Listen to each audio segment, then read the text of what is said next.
this field is a place you've got a lot of history at, right? A lot of history.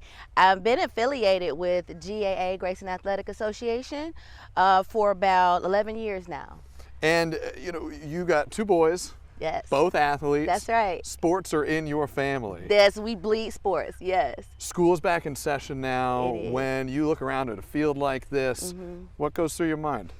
The energy, the moments, the memories. I think sometimes people look at football and I think that's a men-dominated game. Yeah. But you're here wearing a whole lot of hats supporting the team. Do you sometimes feel like, hey, this is a space for women to flex too? Absolutely, absolutely. But coming into the actual football arena, I was very nervous. I didn't know how I was going to be received.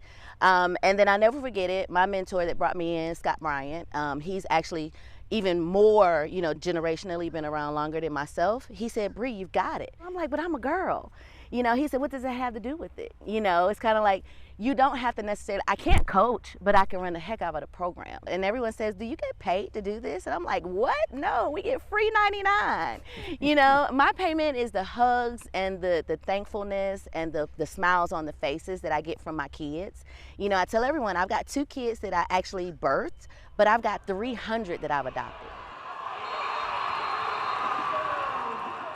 When you look at the state of politics, what's the #1 issue you hope our elected leaders will address? Put more money into the youth, community spaces, sports, mentorship programs.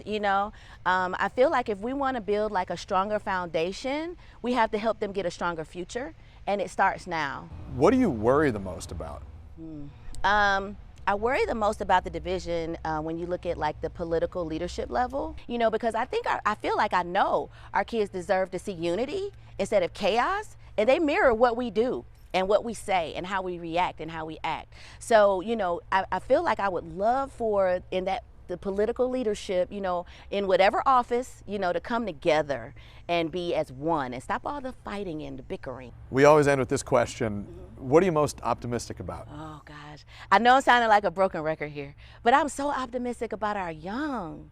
I'm so optimistic about them. I see it every day out here, and I come out here just for football practice or games, I see how these kids, they lead, they help their teammates grow. They're teaching them, You've got 6-year-olds out here that are, telling 8-year-olds, how to do better, how to go harder, hit the bag harder, So, I feel like,